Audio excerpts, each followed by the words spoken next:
And you're tuned into the Weekend Jazz Update with Jashan De Silva. Tonight we're spotlighting the life of Eddie Harris, a true innovator on the tenor sax. Born October 20th, 1934 in Chicago, Eddie started playing piano by ear in church at just age 3. He later attended the Deuceable High School under Captain Walt Diet, a legendary mentor to so many jazz greats. After high school, Eddie studied at Illinois and Roosevelt Universities, then served in the U.S. Army. He scored 98 out of 100 on the Army Music exam, joining the 7th Army Orchestra in Germany. Touring Europe with Army ensembles, he even took classical saxophone lessons in Paris, a formative experience that shaped his sound. By 1961, Eddie hit the recording scene with Exodus to Jazz, featuring the title track that sold over 1 million copies, a rare jazz milestone. But Harris wasn't just a player, he was an inventor. From the saxophone to patented brass reed mouthpieces, he experimented with new sounds and early electronic saxophone processing. He gave us classics like Freedom, Jazz Dance, and Listen Here, earning the nickname The Electrifying Eddie Harris. Albums like Swiss Movement, recorded live at Montreux with Les McCann, brought him gold records and Grammy nods. Over 70 albums and decades of global touring, Harris left a lasting mark on jazz with his adventurous, soulful, and funky sound. On this week's episode, it's about Eddie Harris, his life and times and best hits. During this hour, we're going to be talking about his biography. Born on October 20th, 1934 in Chicago, Eddie Harris showed musical promise almost before he could walk. By the age of 3, he was tinkering on the piano in church, learning by ear. No sheet music required. And if that sounds familiar, the hallmark of a natural musical mind, Harris would later attend Chicago's renowned Deuceable High School under the legendary Captain Walt Diet. Diet's music program was basically a jazz incubator, producing talents like Nat King Cole, Johnny Griffin, and a host of other jazz luminaries. After high school, Eddie pursued further studies at Illinois and Roosevelt Universities, but his path took a slightly different turn when he was drafted into the U.S. Army. Now here's a fun fact. When Harris took the Army's music exam, he scored an astounding 98 out of 100.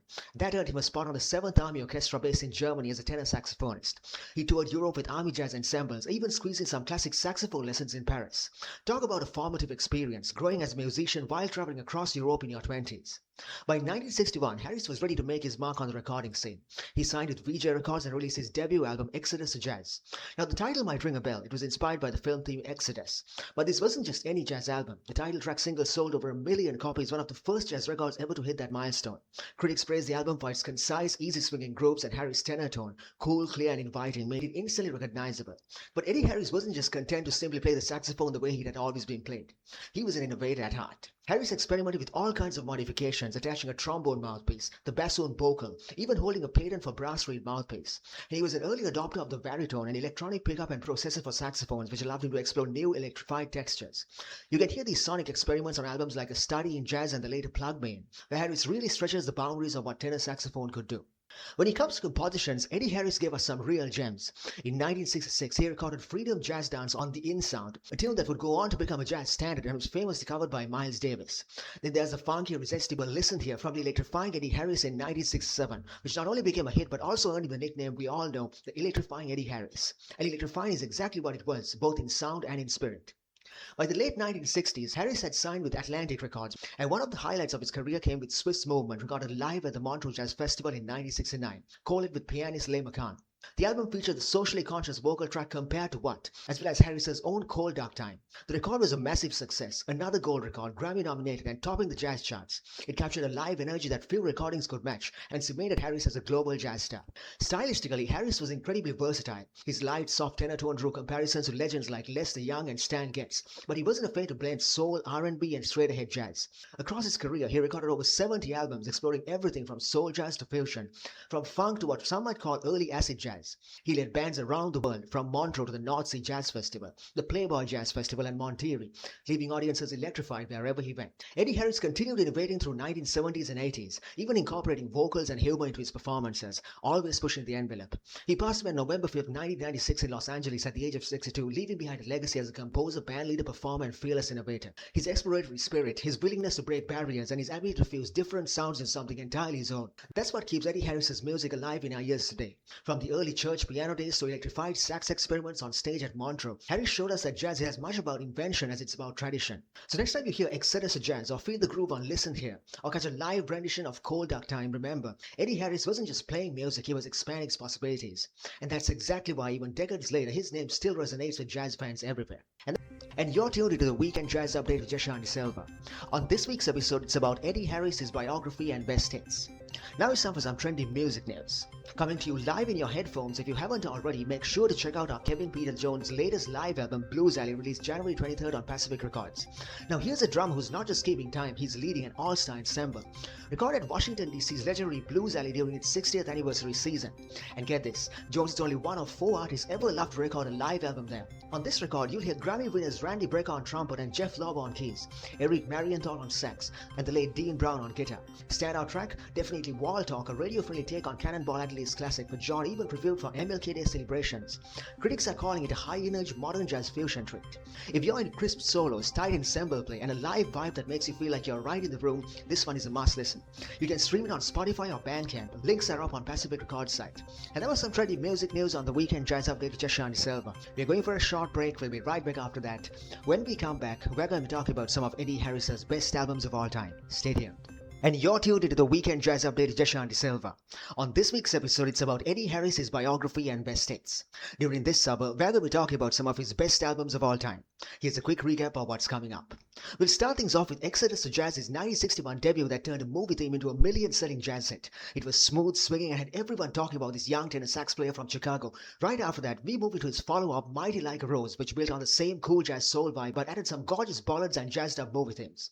Then, we'll slide into his Atlantic debut, The In Sound, featuring his soon-to-be classic Freedom Jazz Dance, a tune that would go on to be covered by none other than Miles Davis. Finally, we'll explore Mean Greens, where Harry starts experimenting with funky grooves, electric piano, and dual band formats, hinting at the electric soul jazz era to come. So we're going to be tracing the early evolution of Eddie Harris, a musician who blended cool pop, soul jazz, and early experimentation in ways that still resonate today. So we're going to be talking about the early highlights of Eddie Harris' career, those albums that first made him a household name in jazz circles and beyond. So we're going to be talking about a mix of cool pop, soul jazz, and a sneak peek at some early experimentation that would define Harry's remarkable path. So let's get started with his debut. Exodus to Jazz, released in 1961 on VJ Records, was quite literally Eddie Harris' launching pad. Now imagine this. A young tenor saxophonist from Chicago takes a film theme, Ernest Gold's Exodus, gives it a laid-back swinging jazz treatment, and suddenly it's a million-selling crossover hit. Overnight, Harris went from an emerging Chicago player to a national name. The title track is smooth yet playful, giving Harris room to stretch those cool-tone tenor lines that critics have often compared to the breezy upper register style of Stan Getz, but with its own soul jazz inflections. The rest of Exodus to Jazz isn't just a one-hit wonder either. Tracks like Velocity and ATC showcase Harris's compositional chops, while the standards, including Little Blue Girl, show his ability to swing effortless through familiar material. He's backed by a tight Chicago quintet, Willie Pickens on piano, Joe Diorio on guitar, Bill Yancey on bass, and Harold Jones on drums. What makes this session special is how it balances accessibility with musicianship. Critics sneered at its popularity back then, but today, listening to it, you can hear a clean, concise, and very energizing jazz record. Fast forward a few months and Harris follows up with Mighty Like a Rose, also in 1961. The same core group backs him and the album builds on the vibe of the debut. Here, Harris mixes originals like Sally T and There Is No Time with jazzed up interpretations of movie themes like Alice North's Spartacus and standards like My Buddy. His tenor work remains nimble, even quoting Detroit jazz influences like Yusuf Lateef at times. The result is a warm, smooth-head soul jazz record, smoother and perhaps less dynamic than Exodus, but still showing a young artist finding his voice. Now let's jump ahead a few years to 1966 with his Atlanta debut, The In Sound. By now, Harris is stepping into modern jazz territory and the band reflects that. Ron Carter on bass, Billy Higgins on drums and trumpeter Ray Codrington. The standout, of course, is Freedom Jazz Dance. If you know one of Eddie Harris's compositions, this probably is it. It's sinuous, clever, and became a jazz standard, even catching Miles Davis' attention the same year.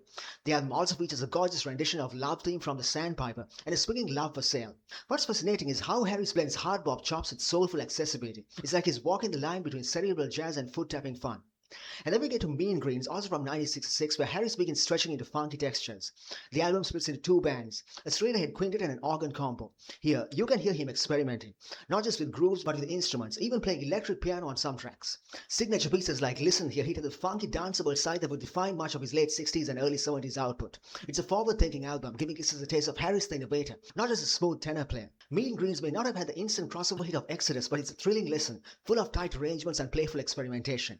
So these 4 albums showcase Eddie Harris at his early best. Exodus to Jazz, catchy and smooth, Mighty Like a Rose, warm and swinging, The In Sound, clever, modern and foundational, and Mean Greens, funky, experimental and hinting at his future explorations. That's a decade of growth and evolution captured in roughly 5 years. And that was some insight into some of Eddie Harris's best albums of all time. And you're tuned into the Weekend Jazz Update with Jashanti Silva. On this week's episode, it's about Eddie Harris, his biography and best hits. Now it's time for some trendy music news.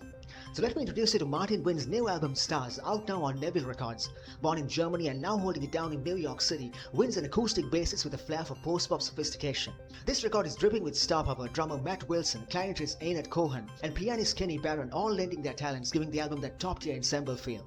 Tracks like Life, a heartfelt tribute to James Moody, mix originals and swinging standards with touches of blues and Latin flavor. Downbeat even highlighted for its amazing musicianship and camaraderie. It's a smooth, modern jazz sound that's approachable but deeply rewarding for listeners who like their jazz smart, soulful and vibrant.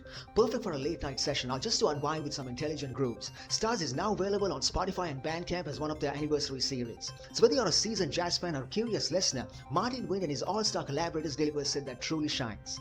And that was some trending music news on the Weekend Jazz Update with Jashanti Selva. We're going for a short break, we'll be right back after that. When we come back, we're going to be talking about more of Eddie Harris's best albums of all time. Stay tuned.